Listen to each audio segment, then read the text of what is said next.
इसलिए वास्तव में कथा पांडालों में आइए तो कथा पांडाल में आकर के अगर इधर उधर की ज्यादा बात हो तो बेचैन हो जाइए कि कौन ऐसी बात लगेगी जो हमारे मर्म पर लगे, छाती पर लगे। तो छाती पे जो जो बात लगे तो समझो वो फोड़ा है तुम्हारे भीतर में, वही जख्म है, उन्हीं जख्मों की सर्जरी हो रही है। अहंकार पर चोट किया जाएगा, तुम्हें चोट लगेगी। और अहंकार पर चोट ही करती है भगवत कथा, अहंकार को धूल धूसरित कर देती, भगवान शंकर की तरह तांडव कर देती है ये कथा। तुम्हारे हृदय के भीतर में जितने भी अविवेक पूर्ण निर्णय हैं, विचार हैं, उन सबको जलाकर भस्म कर देती है ये कथा। पर तुम ये न सोचो कि तुम्हें अच्छा ही लगे, अभी जो तुम्हें अच्छा लगेगा वो तुम्हारे नाश का कारण होगा, क्योंकि तुम तुम्हारे मन के जिस स्टेज में जी रहे हो वो खतरनाक स्टेज है। और हनुमान चालीसा कह रही है, श्री गुरु चरण सरोज रज निज मन मुकुर सुधार। और तुम जिस मन के स्टेज से ये कथा सुन रहे हो वो तो बिल्कुल संहार करने वाला है। अभी मन की जो स्थिति है तुम्हारी, उसमें तुम्हें जो अच्छा लगे वो तुम्हारे लिए कैंसर कारक है, और जो तुम्हें चोट दे, बस सुन लो ये सूत्र बता दे रहा हूं, जो चोट दे, जहां तिल मिला जाओ तो समझो आज काम की बात हुई है। और आज एक अहंकार का किला ध्वस्त गुरुदेव ने अपनी वाणी से कर दिया है। आज मेरा एक किला ध्वस्त हुआ है, एक एक किले ध्वस्त होंगे, अहंकार पर चोट होगा। और जब अहंकार शून्य होकर के या अहंकार न्यून होकर के चलोगे तब मुस्कुराते हुए चलोगे और कहोगे इतनी जिंदगी मैंने क्यों बर्बाद कर ली। पहले ही गुरुदेव की शरण में आकर अगर उनकी कठोर बातें सुनकर सदगुरु मेरा सूरमा और तकी तकी मारे तीर, लागे पर भागे नहीं। तीर तो हमने बहुतों को मारा 20 साल में, पर वो नदिया के तीर हो गए। और वहां से अब वो असत्य, मान, अपमान, क्रोध, षड्यंत्र का तीर इधर चलाते हैं। तो हम पे तो कोई फर्क नहीं पड़ता, क्योंकि हम तो फकीर हैं, और वास्तविक फकीर हम तो मस्ती में रहते हैं। जो मनुष्य जीवन के हर क्षण को अंतिम क्षण समझता हो, वास्तव में संत तो वही हो। प्रेजेंट क्षण यही है मेरे पास एक, और इस एक क्षण को मैं पूरी जिजीविषा के साथ, जीवटता के साथ अपने सनातन के लिए, भगवान राम के लिए और अपने राष्ट्र के लिए जीता हूं, हर क्षण को अंतिम क्षण मार करके। हमारा कोई फ्यूचर है ही नहीं, हम फ्यूचरिस्टिक हैं ही नहीं। हमारे चेला हमको फ्यूचरिस्टिक बनाने में परेशान हो गए। ये गुरु है तो बहुत बढ़िया, थोड़ा सा हमारे मन से चले तो इस गुरु को तो हम डंका पिटवा दें, पर ऐसा है कि हमारा ही ढोल फाड़ दे रहा है। पर क्या करें, अब हम कैसे बदलें। और हम ये भी कह रहे हैं, ईश्वर करें कि हम तुम जब मिलें तो तुम हमको बदलने की कोशिश मत करना, हम तुमको ऐसा बदल देंगे कि राम जी अपनी गोद में तुमको बिठा लेंगे, हनुमान जी गदा लेके साथ चलेंगे तुम्हारे, हम तुमको बदल देंगे, तुम बदलो। हमारे साथ तुम्हारी कोई रिश्तेदारी नहीं है। नहीं नहीं नहीं गुरुजी, थोड़ा तो एडजस्ट करना पड़ेगा, देखिए संबंधों में थोड़ा एडजस्ट करके चलना पड़ता है, थोड़ा आप मानिए थोड़ा हम मानेंगे। ऐसा कुछ नहीं होगा यहां, बिल्कुल नहीं मानेंगे। आगे बताओ, रखना है, नहीं रखना तो अपने रास्ते, नहीं मानेंगे। क्योंकि यहां शिष्य कह रहा है, राजी तेरी रजा में अपनी बने या बिगड़े। राजी तुम्हें रहना है, मैं राजी होने नहीं आया। नहीं, हमसे थोड़ा राजी आपको होना पड़ेगा गुरुजी, न हो बे का करबे, न हो बे। पर सत्य कहता हूं, एकदम सत्य कहता हूं, जिस अविवेक में अभी आपकी दौड़ है, ये दौड़ आपको दुखों में गिराएगी, कष्टों में गिराएगी, अपमानित करके गिराएगी, कहीं ना कहीं अभाव में गिराएगी, प्रभाव में गिराएगी।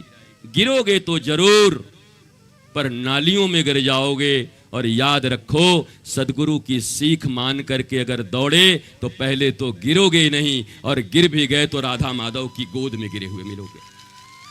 पहले तो गिरोगे ही नहीं, गिरोगे तो देखोगे राधा माधव की गोद है, वो वहां ही गिरो। इसलिए सिखावनी तो उन्हीं की है।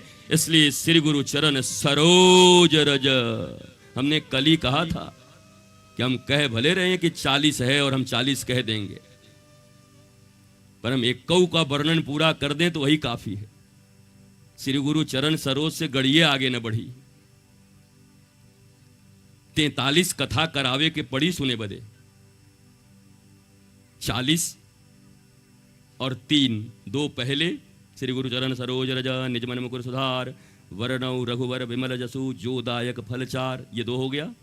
अब इधर जय हनुमान ज्ञान गुण सागर जय कबीर तिहुँ लोक उजागर। अब हनुमान चालीसा, और अंत में पवन तनय संकट हरन मंगल मूर्ति रूप राम लखन सीता सहित हृदय बसहु सुरभूप सियावर रामचंद्र की जय। 40 और 3 43। तो पहले तो ये पहला मंगलाचरण ही हो जाए कि श्री गुरु चरण सरोज रज। गुरु जी समझ गए, आगे तो बढ़िए। कहां समझे बेटा? पहले श्री गुरु चरण सरोज रज। उस सरोज रूपी गुरु, जितने सरोज नाम के यहां होंगे लोग कह रहे होंगे कि असली गुरु हम ही हैं। आज गुरुदेव साबित कर दिए, हाँ हमारे नाम सरोज है, हम गुरु हैं। सरसि जायते इति सरोज। तो श्री गुरु चरण सरोज। रहेंगे आप ही की तरह, खाएंगे आप ही की तरह, नहीं दोगे तो नाराज भी हो जाएंगे। क्यों रे, भोग कैसे नहीं आया समय से, थाली कैसे ऐसे लाया। तो देख के तुमको शंका हो जाएगी, तो ये रोटी राम है, क्या गुरु बनेंगे, ये तो चिढ़ जा रहे हैं खाने पर। तो रहेंगे इसी संसार में। श्री गुरु चरण सरोज रज। पर इस संसार का कीचड़ उनको छू नहीं सकता। वो उठे रहेंगे, उस कमल दल पर कोई पानी की बूंद टिक नहीं सकती। रहेगी कुछ देर के बाद जैसी की तैसी।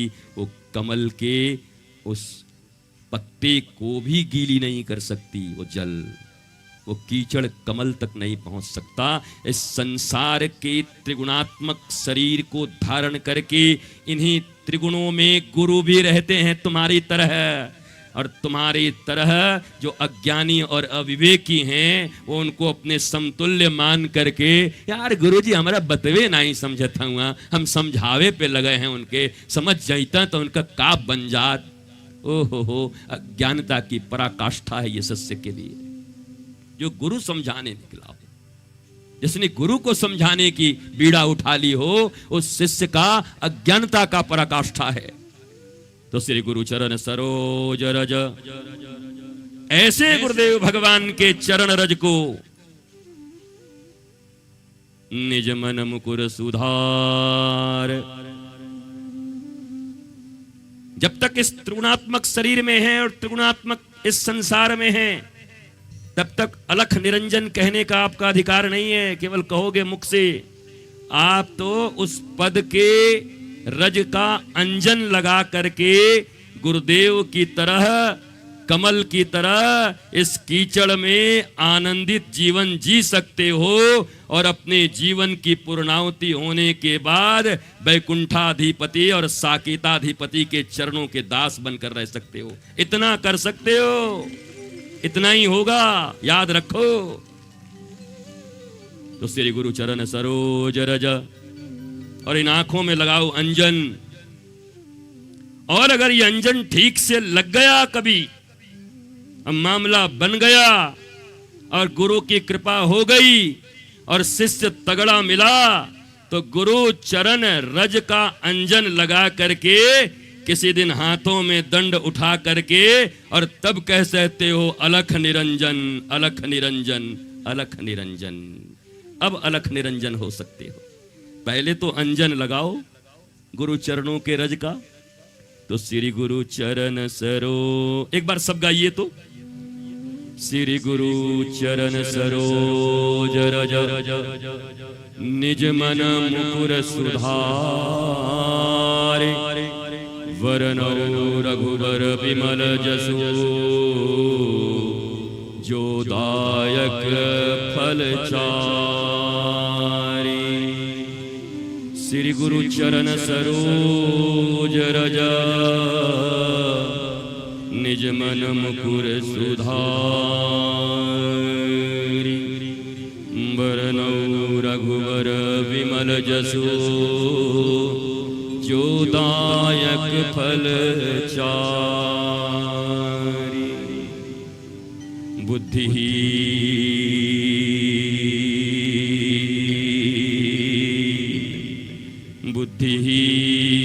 बुद्धिहीन तनु जान के, बुद्धिमान बन के मत आना, बुद्धिजीवी बन के मत आना, सो कॉल्ड इंटेलेक्चुअल्स।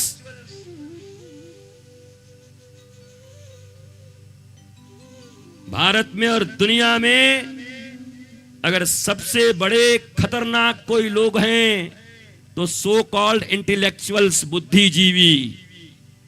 क्योंकि भारतीय सनातन दर्शन बुद्धि को कुछ नहीं मानता।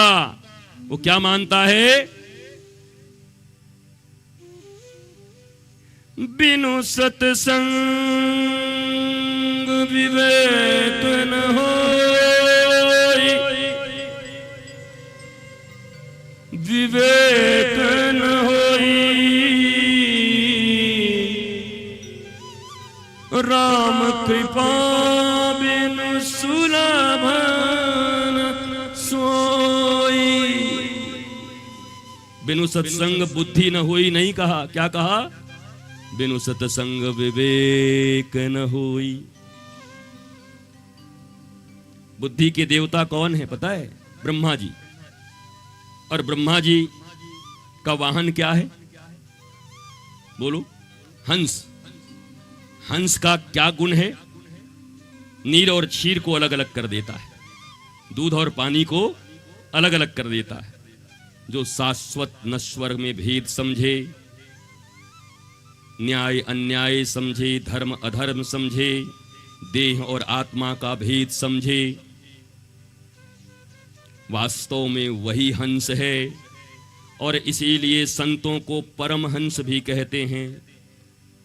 वो तो हंस है और ये परम हंस हैं, क्योंकि ये समस्त भेदों को जानते हैं। जीव को चेतना के स्तर पर देखते हैं, शरीरों के स्तर पर नहीं देखता कभी कोई महापुरुष किसी को।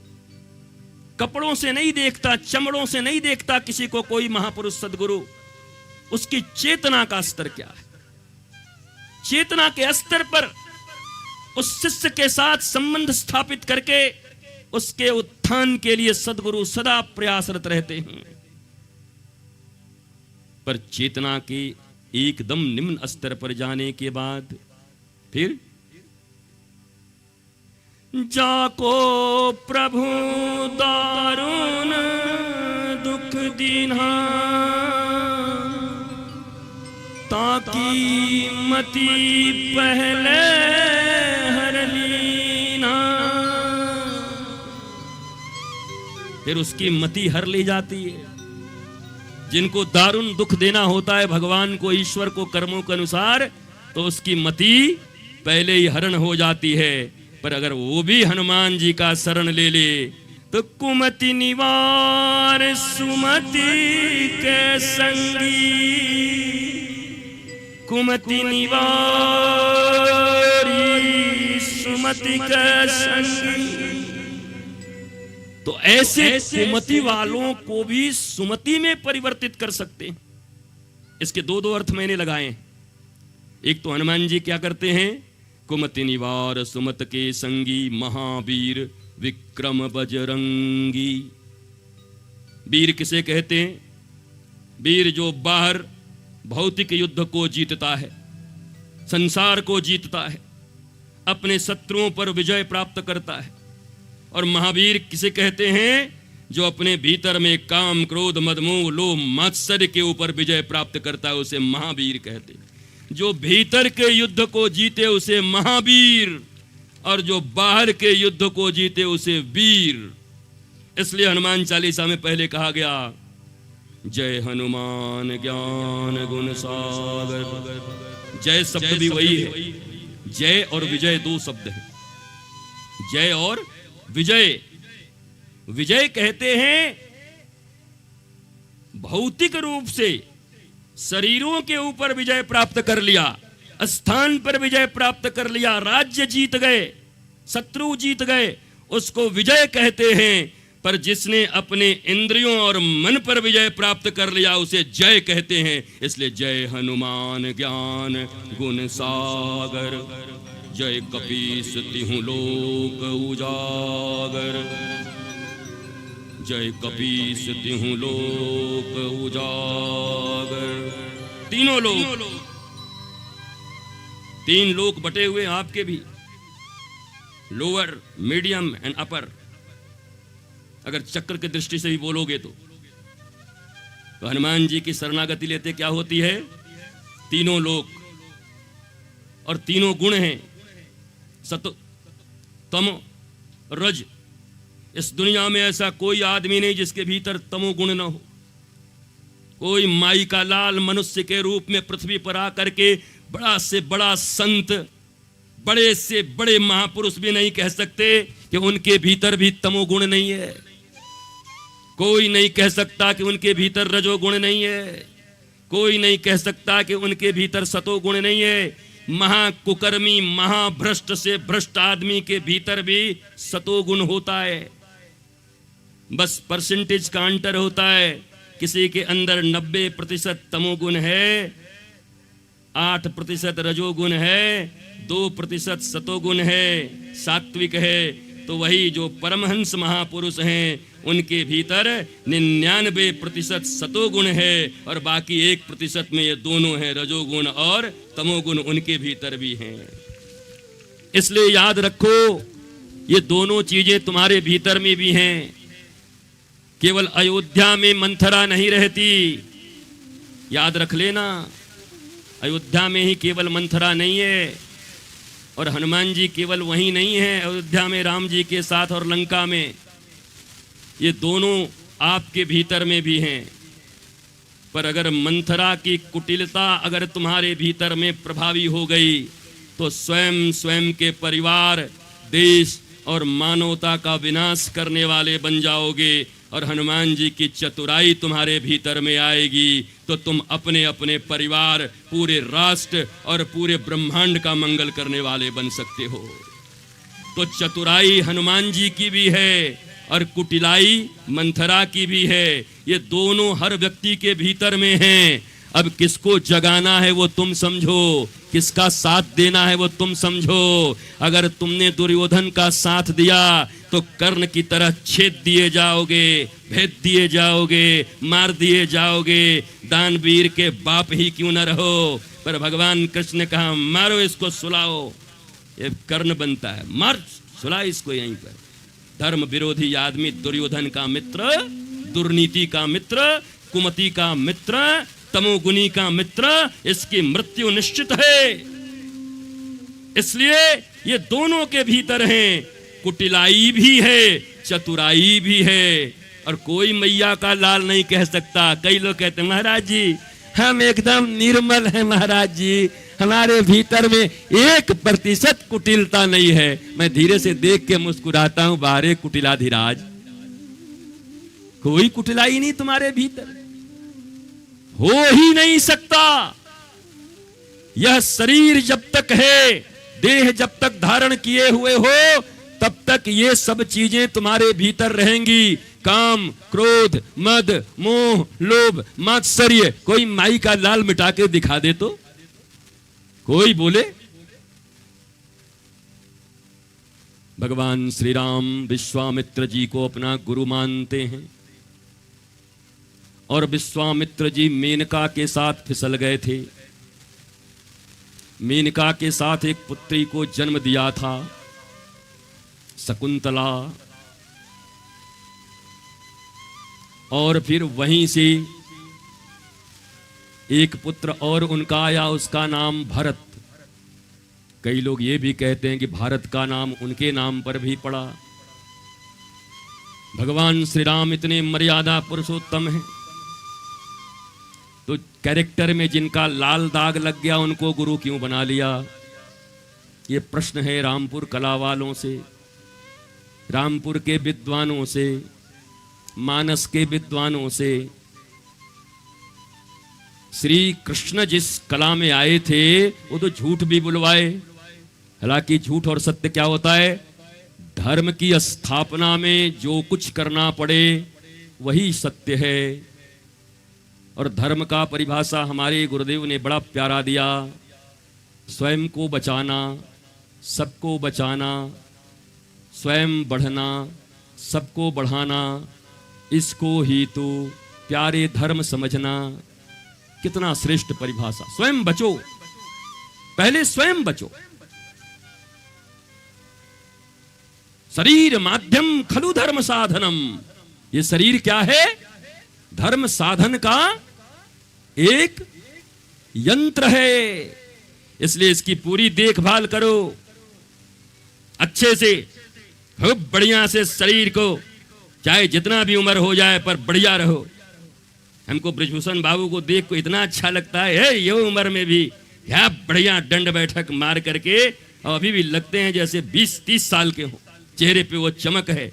तो शरीर माध्यम खलु धर्म साधनम। और कई हमारे इस तरह हैं 20-30 साल के होते हैं, इसे झुक के चल रहे हैं।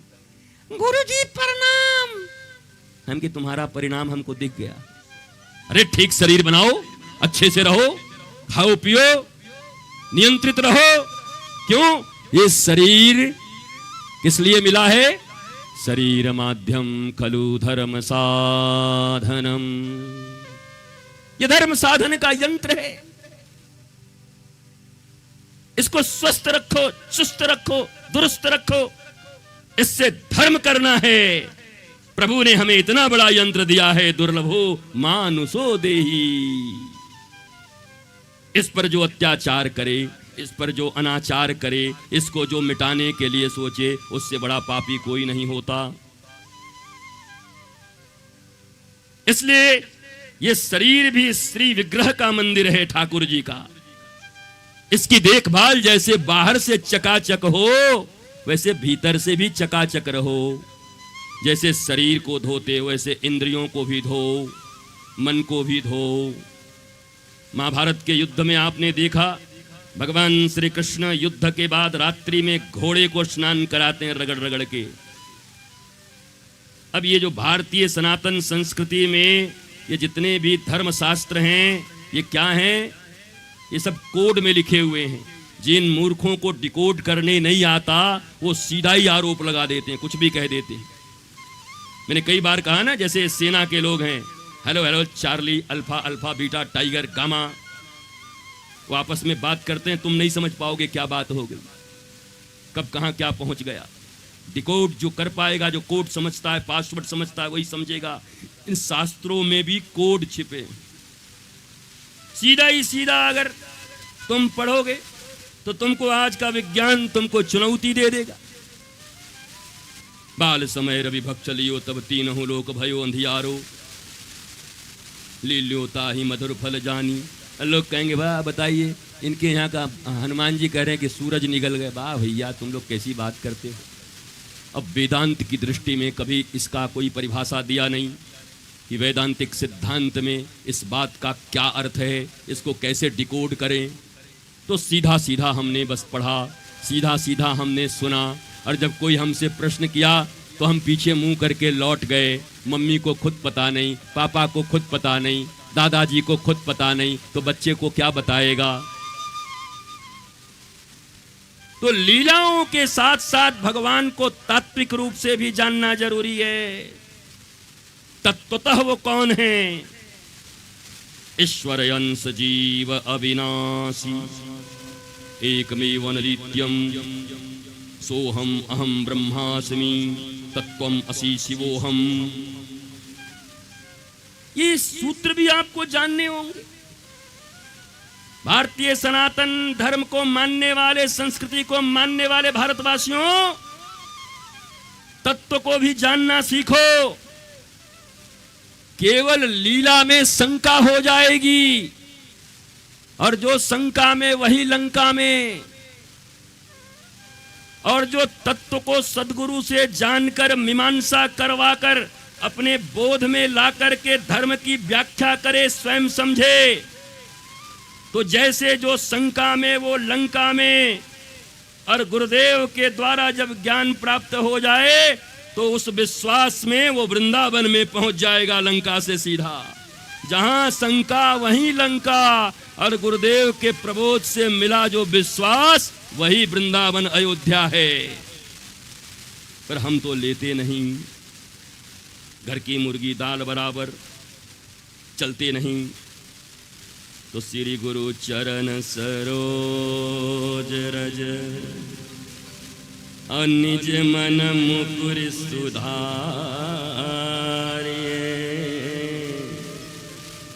बरनऊ रघुबर विमल जसो,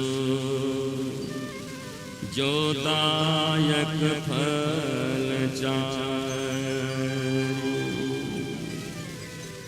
हनुमान चालीसा का उद्देश्य क्या है, लक्ष्य क्या है, किस लिए हनुमान चालीसा है?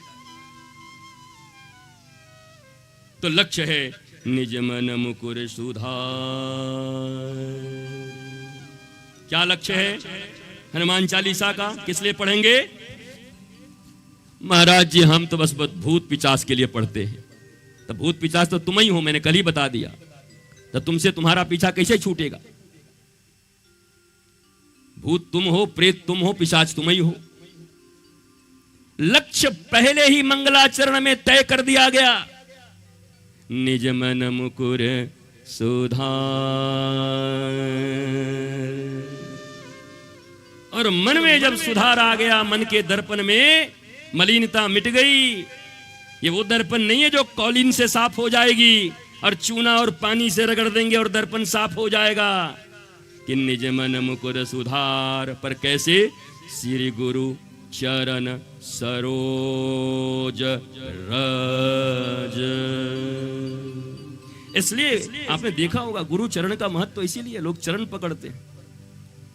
बड़ा अच्छा हुआ किसी ने लिख दिया होता कि श्री गुरु मुंडी सरोज, तो लोग मुंडी तोड़ देते गुरु का। जो आता है मुंडी पकड़ता, पकड़ यही में सब। तो श्री गुरु चरण सरोज रज,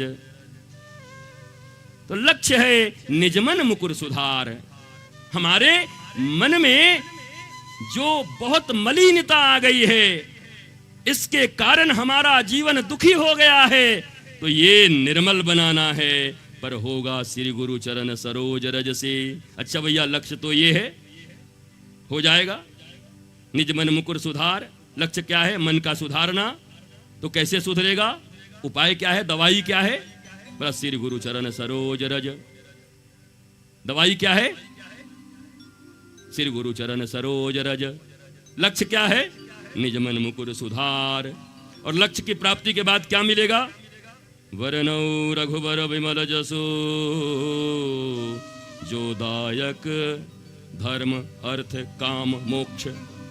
चारों फल की प्राप्ति है, धर्म अर्थ काम मोक्ष।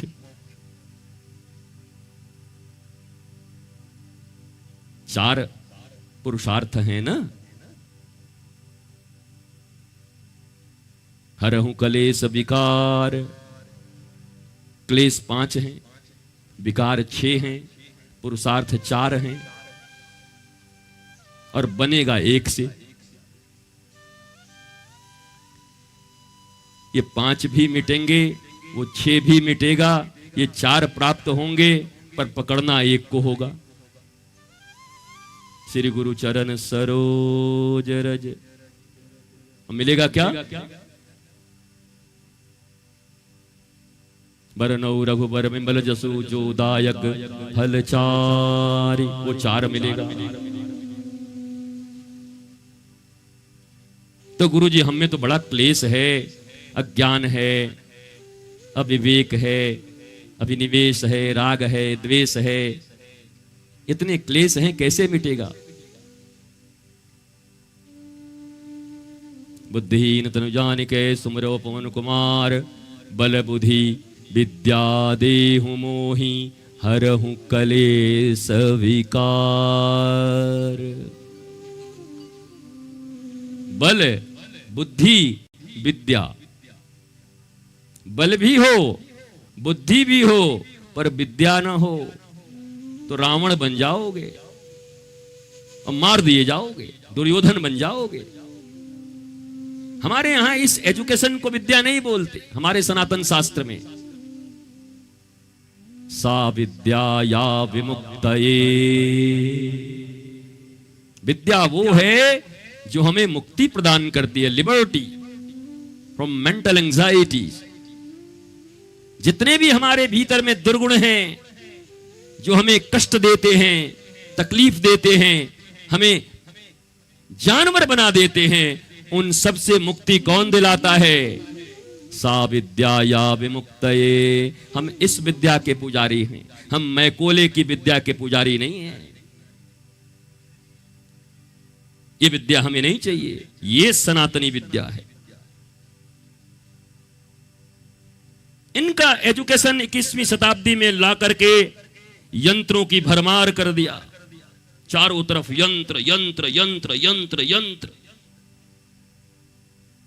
पर मनुष्य का मन अशांत, घोर अशांत, घोर अशांत, सहनशीलता समाप्त, देश के देश युद्ध करने को राजी हैं। आदमी कौन कहे? अब इतनी मिटाने की शक्तियां हर देश के पास, हर मनुष्य के पास है।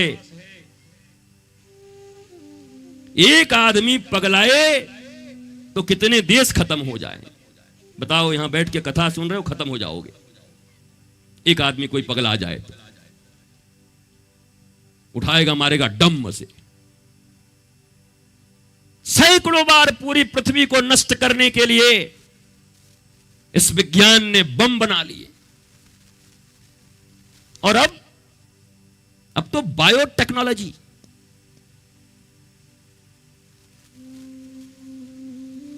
एआई के माध्यम से आपने अभी भी देखा होगा कि शादियों में जो दादा दादी आपके चले गए हैं वो भी उसी रूप में आकर के आशीर्वाद दे रहे हैं। एआई टेक्नोलॉजी ने सब बना दिया।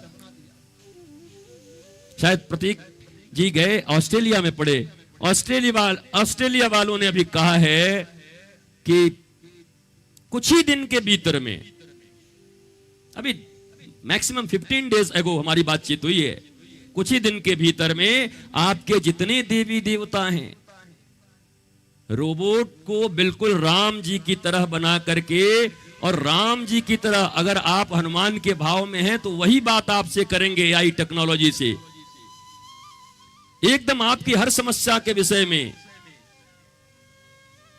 तो ये बायोटेक्नोलॉजी भी बहुत डेंजरस होने वाली है। आर्टिफिशियल इंटेलिजेंस तो बर्बाद करने को राजी ही है। मैंने कह दिया, जेफरी ने लिख दिया जिसने बनाया, कि अगर मनुष्य आत्मिक दृष्टिकोण से संपन्न नहीं हुआ तो जिस टेक्नोलॉजी का मैं निर्माण कर रहा हूं ये पूरे विश्व को समाप्त कर देगा। बनाने वाले ने लिख दिया है। बायोटेक्नोलॉजी, उसके बाद ये आईटी, धर्म आज डिजिटल मीडिया के अंडर में है।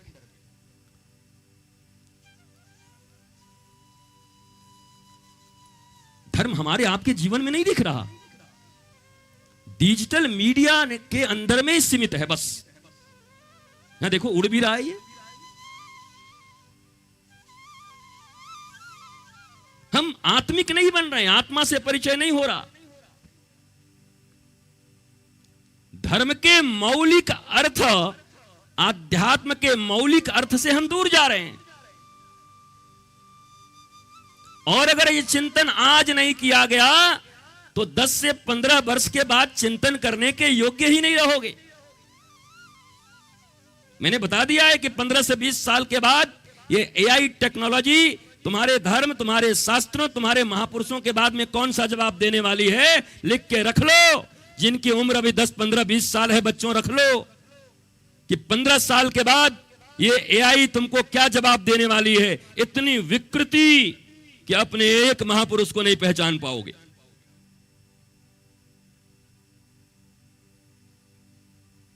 तो ये जितनी टेक्नोलॉजीज हैं, ये आई तो हैं। एआई कुछ दिन के बाद पूरी दुनिया करेगा आह माई, आह माई, हाय माई, एआई कहां से आई माई, ए माई। टेक्नोलॉजी आ गई पर मनुष्य विकृत हो रहा है। मनुष्य आत्मिक हो तब कोई भी टेक्नोलॉजी हो। तो संजय के पास टेक्नोलॉजी थी, धृतराष्ट्र को बैठ करके लाइव टेलीकास्ट कर रहे थे। अभी तो इतने मशीन लगते, पर संजय को कोई मशीन नहीं लगती थी, वो तो बैठे बैठे देख रहा था, इनबिल्ट था सारा का सारा लाइव सिस्टम। तो विज्ञान अभी उस ऊंचाई पर भी नहीं पहुंचा है। तो 2013 में गॉड पार्टिकल्स को एक्सेप्ट किया है। अभी तो कितनी लंबी यात्रा है विज्ञान की, बहुत लंबी यात्रा है अभी तो।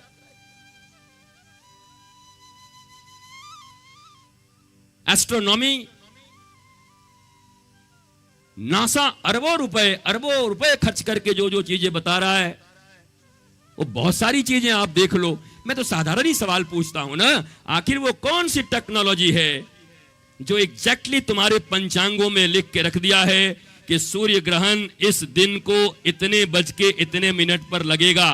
और आज नासा अरबों डॉलर खर्च करके ये पता कर रहा है, और पंचांग और नासा में 1 सेकंड का अंतर नहीं मिल रहा है। बताओ पंचांग बनाने वाले कैसे एस्ट्रोनॉमी के जानकार रहे होंगे?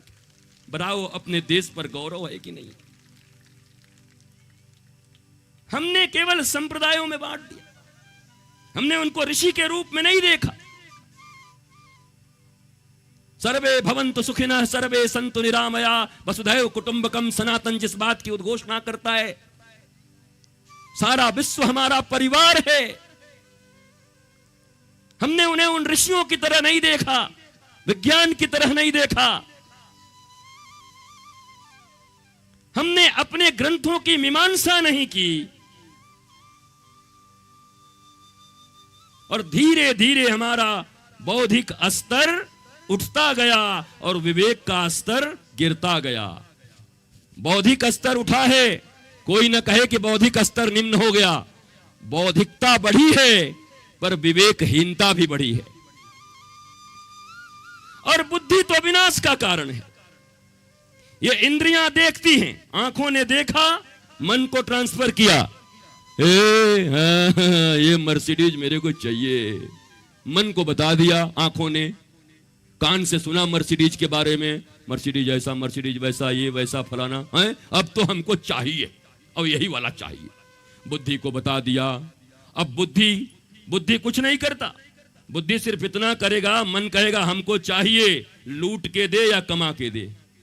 तो बुद्धि जब कमा नहीं पाएगी तो कहे चलो ट्रेन डकैती डाल देते हैं, चलो नटवरलाल बन जाते हैं। तो बुद्धि तो खतरनाक है। अगर इस बुद्धि के ऊपर जैसे उस गजराज के ऊपर महावत बैठे हैं अंकुश लेकर के, कहीं मदस्नुत गजराज अगर मदस्नुत हुआ तो पता नहीं कितनों को रौंद डालेगा। पर उस समय उसके कंड में अगर ये विदीर्ण कर दिया जाए मार करके भाले को, तो फिर वो उससे रस निकल जाएगी और उसकी पागलपन समाप्त हो जाएगी। पर वहां भी जरूरत है विवेक। वो अंकुश, वो मनुष्य ऊपर बैठा हुआ है। वैसे ही ये बुद्धि बहुत खतरनाक है, इसलिए बुद्धिमान लोगों से मेरी कोई मित्रता नहीं है। जैसे कोई कहता है गुरुदेव आज एक बुद्धिजीवियों का सम्मेलन है, हम कि राम बचाए, ऐसे सम्मेलन से हम तो दूर दूर तक न जाएं। विवेकहीन लोगों के किसी संसर्ग में जाने से उनके अणु और परमाणु के असर पड़ते हैं। इसलिए मैं कहता हूं कि किसी के साथ बैठो भी तो देख कर बैठो। पहले ये छुआछूत नहीं था जो लोग छुआछूत कहते हैं, बल्कि ये चेतना का स्तर था कि किस चेतना के स्तर के व्यक्ति के साथ मुझे बैठना है, जिसके मन में मस्तिष्क में चोरी कपट बेईमानी चरित्रहीनता हो, जिसके अंदर में केवल गलत बातें चलती हो, ऐसे किसी व्यक्ति के साथ बैठने पर उसके अणु और परमाणु तुम्हें प्रभावित क्यों नहीं करेंगे? तुम 21वीं शताब्दी के आदमी हो, उसके बाद भी विज्ञान पढ़े हुए हो, तो क्या तुम्हें यह समझ में नहीं आता कि किसी व्यक्ति का स्पर्श तुम्हारे भीतर के मानसिकता को बदल देता है? अगर कोई चीज देखो OTT पर, चैनल पर, बुद्धि बिगड़ जाती है, भ्रष्ट हो जाती है, मन ही नहीं लगता। तुम कहते मैंने तो बस कल केवल फिल्म देखा था, पर बड़ा मन, अब वो क्या देखा था, क्या अटक गया, क्या भीतर में विकृति चल रही है, कुछ पता नहीं है। इनहेल और इनटेक बिना किसी चलनी के कर रहे हो। जो कुछ आए आने दो, देखो, ये भी देखेंगे, वो भी सुनेंगे, वो भी सूंघेंगे, ये भी खाएंगे, तो बर्बाद कौन होगा? इसलिए इन आंखों पर भी फिल्टर लगाना चाहिए, इन कानों पर भी फिल्टर लगाना चाहिए, नासिका पर भी फिल्टर हो, जिह्वा पर भी फिल्टर हो। और ये फिल्टर क्या हो? कौन सा फिल्टर हो? गुरुदेव की आज्ञा का फिल्टर हो। क्या देखना उचित है, क्या सुनना उचित है, क्या खाना उचित है, क्या बोलना उचित है, पर नहीं है।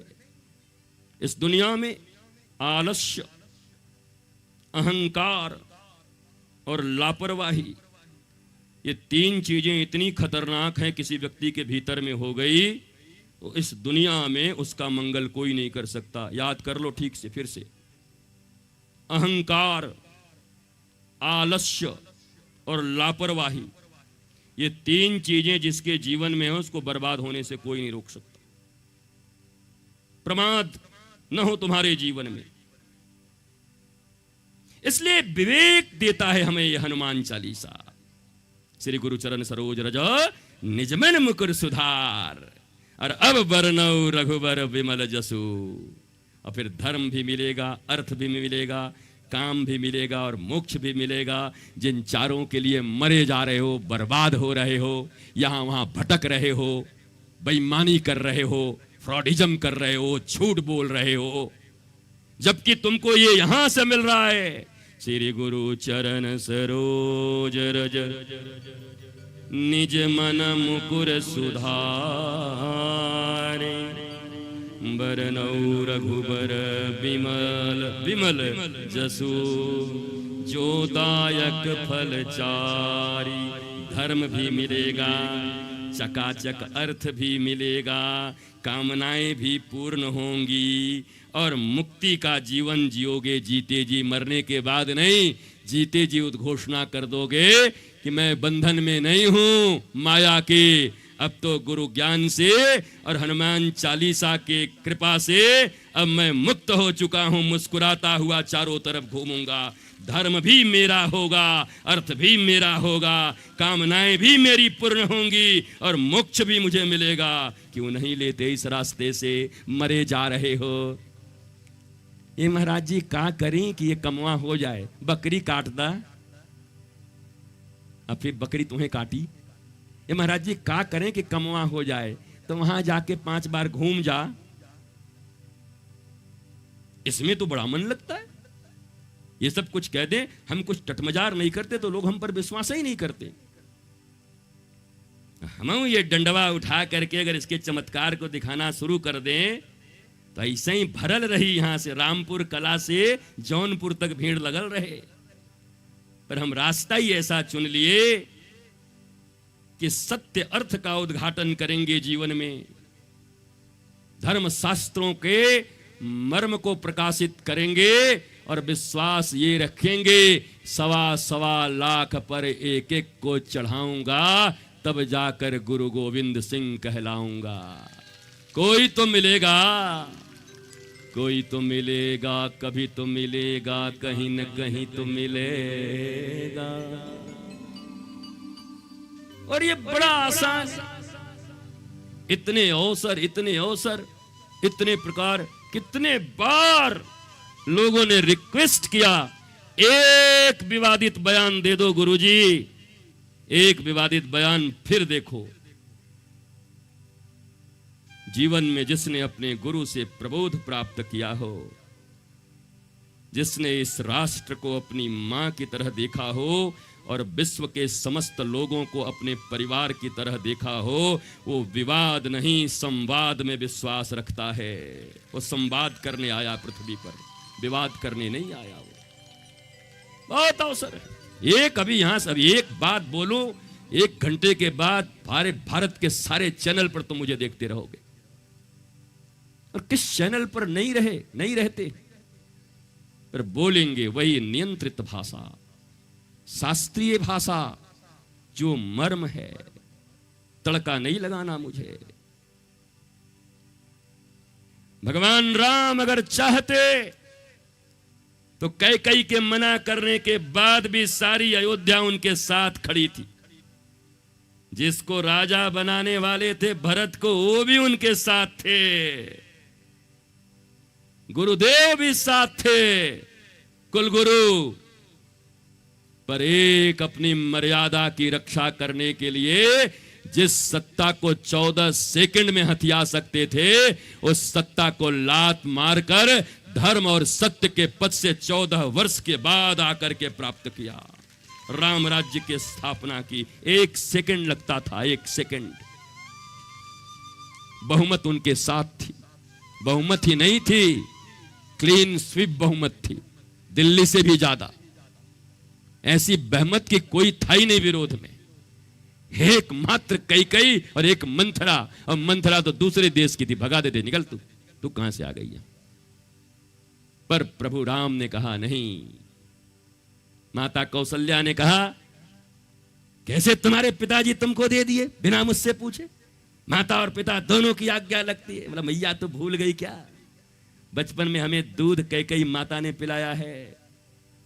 हमारी मैया तो वही है, और वही मैया हमको बोल रही है जाने को, और पिता तो दोनों के आदेश हो गए। और सुन मैया, नाराज मत हो। कैकेयी मैया इतना प्रेम करती मुझे, और मेरे पिताश्री इतना प्रेम करते कि उन्होंने कहा, राम जैसे बड़े पुत्र को, इतने विराट पुत्र को इस अयोध्या की छोटी गद्दी नहीं देंगे, बल्कि राम को पूरे विश्व के वन का राज देता हूं। पिता दीन मोहि कानन राजू। जंगल में मंगल करी आए, जाके सबरी जैसों से मिल आए, ऋषियों को बचाए, महाराज गीध तक का मंगल करी आए। किसको छोड़ा प्रभु ने जंगल जाकर के? पर शॉर्टकट नहीं अपनाया।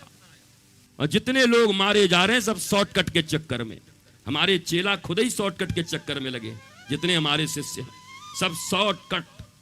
बड़ी मस्तानी बात सुनो। एक जब हनुमान जी राम जी के पास जब सब आए, सारे बंदर का परिचय कराया, बानरों का, तो सबसे बाद में पीछे ऐसे छुप के हनुमान जी आए थे।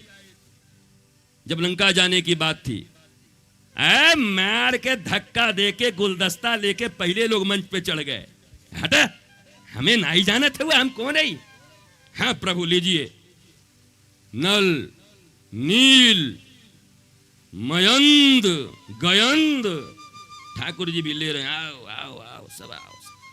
पीछे से हनुमान जी ऐसे धीरे से आकर के हनुमान जी पकड़े, ऐसे पकड़ के और निकाले ने एक ठो मुद्रिका, हथवा में देन।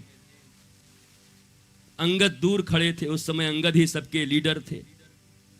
अब अंगद ने जाके पूछा, हनुमान जी बात क्या हुई? कुछ अलग जाके बातचीत हुई आपसे? कुछ दिए भी?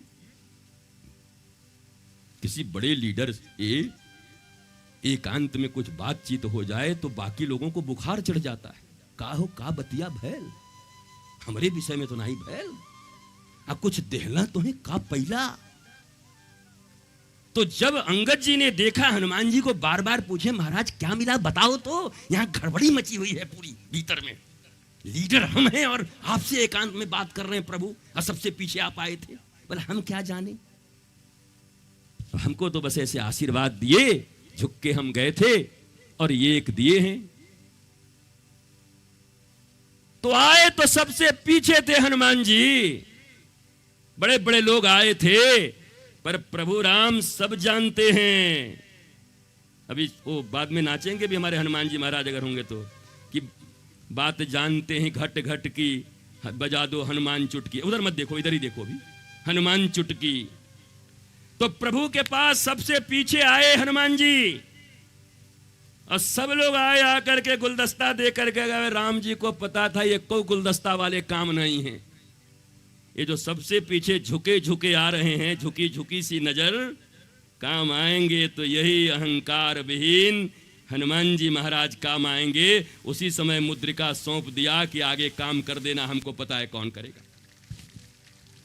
इस विषय पर मैंने कहा कि भले ही सबसे पीछे कोई बैठा हो, पर याद रखना भगवान राम के चरणों का आश्रित कोई सच्चा गुरुदेव होंगे तो पीछे बैठे ही किसी को पहचान लेंगे कि राम काज कौन करेगा। उनको इतनी खबर रहती है, उनको इतना पता रहता है, वो ठीक पता कर लेते। हनुमान जी महाराज से काम करा लिया। अब महाराज मामला भी ये है, कोई काम करने को राजी हो तब ना। जामुन जी से पूछें, हमरा युग में हम 7 परिक्रमा लगा दिए थे 1947 में। भगवान कहे चुप रहिए भाई, ये चले गए अब 1987 में। कुछ लोग हैं जो पास्ट में ही रहते हैं 24 घंटे। हम अपने काल में, अरे भाई वर्तमान काल की बात करो, समस्या वर्तमान में ही, पास्ट का बता रहे हैं। अभी बताओ क्या करना है। तो जामुन जी ने कहा मैंने ऐसे किया, हमने वो किया, हमने ऐसे परिक्रमा कर दिए, हम बामन बाली वाले में एक कर दिए। लखन लाल बोले भैया इनको जल्दी हटाइए, ये 1.5-2 घंटा इसी में बर्बाद कर देंगे। इनका सुनिए पुराना गाथा, खाली करना इनको कुछ नहीं है। अच्छा, बहुत लोग उसमें ऐसे थे, जब देखे कि सब कोई कुछ न कुछ बोल रहा है, बहुत बानर लोग, तो वो लोग भी आगे आए। बोला बोलेगा तो पीछे काहे रह के। कहा सरकार हम तो 99 चल जाए, बस 1 में शंका है। बोला बोलना ही है, झूठ तो 90 काहे बोले, 99 चल जाएंगे। लखनलाल बोले भैया ये सब इस फ्रॉड लोग हैं, एक भी आदमी ठीक नहीं लगता इसमें। 99, अरे भैया जब जा करके आने की बात हो रही हो, अगर वो हस्ती हो, वो हस्ती हो तो सामने आओ, और नहीं तो बैठो चुपचाप। अब प्रभु से कहो प्रभु हमको भी सामर्थ्य दीजिएगा, अभी सामर्थ्य नहीं है, झूठा ही चले आ रहे हैं, 99 जाबे। अंगद से पूछे प्रभु हम तो चले जाएंगे। अब बैनरों ने ताली बजा दिया, काम बन गया, हमारा लीडर चला जाएगा। बोला लेकिन लेकिन क्या है। बोला आने में तकलीफ लगता है। बोला ये तो बड़ा खतरनाक आदमी। एक तो पहले सीता जी चली गई हैं, अब तुम जाओगे तो तुम्हारे भी खोज के लिए किसी को भेजा जाएगा, जाएंगे आ नहीं सकते। माता का पता करके आने की बात है, जाएंगे। कई लोग भूमिका इतनी बनाएंगे और अंत में कह देंगे लेकिन। पकड़ के उनको बोला तू हमारे 1 घंटा बर्बाद काहे कही दे रहे, लेकिन बात मत सुनो ऐसों की, ये लेकिन वालों की, ये किंतु परंतु लेकिन, ये बड़े खतरनाक लोग होते। ये दुनिया का हर काम में हाँ बोलेंगे लेकिन। अरे तो हम अकेले करा देते, हम क्या बताएं इससे बड़ा करा देते, लेकिन हम तो अकेले में पूरा इसको, लेकिन हम तो इसको देख करके ऐसा, लेकिन।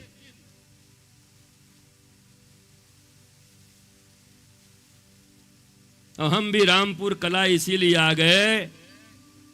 सच हृदय की बात हनुमान जी को छू के कहता हूं कि आशीष के जुबान पर आज तक लेकिन नहीं आया। बोला जो गुरुदेव की कृपा होगी सब होगा, ऊर्जा। लेकिन नहीं है, और लेकिन नहीं है तो शंका भी नहीं है, और शंका नहीं है तो रामपुर आज लंका नहीं है, बल्कि रामपुर अयोध्या और वृंदावन बन चुका है। आज तो आनंद आ रहा है, देखो कैसी मस्ती आ रही है, कैसा मौज आ रहा है, देखो आह्लाद, निश्चिंतता। लेकिन से दूर रहो, लेकिन फेकिन नहीं। हनुमान जी से लोगों ने कहा आप तो एकदम बोल दिए सब कर देंगे। बोला नहीं नहीं, ध्यान से आपने नहीं सुना। जामवन जी ने किष्किंधा कांड में क्या नहीं कहा, क्या क्या नहीं बोला उनको। उनके बल का प्रमाण दिया कि आप कितने बलवान हो, कुछ नहीं सुने। फिर उनके पिताजी के बारे में पवन तनय बल पवन समाना, जब उनके बल का गुणगान किया हनुमान जी चुपचाप। बोला रे ये सब बहुत सुने हैं, ये सब अहंकार दिलाने वाले लोग, अहंकार हमारा बढ़ाने वाले लोग। तुम्हारी प्रशंसा करने से अगर तुम्हारे भीतर में कार्य के प्रति उमंग, उत्साह और वीरता बढ़े तब तो समझ आता है, पर अगर प्रशंसा अहंकार का कारण बने तो ऐसे प्रशंसकों से दूर रहना, नहीं तो तुम्हारे विनाश में वो कोई कोर कसर नहीं छोड़ेंगे। ये सारे प्रशंसक विनाश करने के लिए हैं। ये प्रशंसा कर करके मार डालेंगे तुम्हें। अब कितने मारे गए ऐसे ही, कितने की भक्ति समाप्त हो गई प्रशंसा सुन सुन के। प्रशंसा से और भीतर में हनुमान जी की तरह रोते हुए, अरे कुछ मत बोलिए, कुछ मत बोलिए, कुछ नहीं कर पाए, प्रभु ने इतना बड़ा कृपा किया है, अभी कुछ नहीं हो पाया, ये भावना के साथ। और नहीं इधर कोई प्रशंसा करे तो ऊपर से अरे हम तो नहीं, भीतर से कैसा लगा, ये अहंकारवा बोल रहा है। इसका अहंकार खतरनाक है, इसे मत रखो। जहां अहंकार वहां नहीं मिलते करतार। करतार की कोई कृपा नहीं होती अहंकारियों पर। सरकार नहीं मिलते उनको बड़े सरकार, सब कुछ सरकार तुम्हीं से है। ये अवध सरकार नहीं मिलते उनको अहंकारियों को। इसलिए प्रशंसा से भी डरो, क्योंकि आजकल की प्रशंसा 99% सब चापलूसी है और तुम्हें बर्बाद करने के लिए। सच्चे प्रशंसक तुम्हें नहीं मिलेंगे। भगवान राम के प्रति, गुरु के प्रति तुम्हारे मन में निष्ठा भरने वाले लोग नहीं मिलेंगे। खा जाएंगे मंथरा की तरह, नोच लेंगे तुम्हारे एक एक पंख को, भक्ति के पंख को, अगर इनके हाथों में अपने बागडोर को सौंप दिया तो। इसलिए इनकी तरफ मत देखना। हनुमान जी से पूछा गया, हनुमान जी को बोल रहे हैं जामवंत जी, अरे भाई आप इतने बलवान हैं, अरे आपके पिताजी इतने बलवान हैं, अरे भाई आप वो हैं, आप फला हैं, आप ठीक है, सब बुद्धि बल विवेक विज्ञान, आप वैज्ञानिक हैं, आपके पास इतना बुद्धि है, आपके पास इतना बल है, कुछ नहीं सुनते। जामवंत जी ने कहा था तुम, आप साइंटिस्ट हैं, आप विवेकवान हैं, आप बुद्धिमान हैं, पवन के संतान हैं, आप में क्या नहीं है, आप क्या नहीं कर सकते हैं। बोले नहीं सुनते सब बात हम।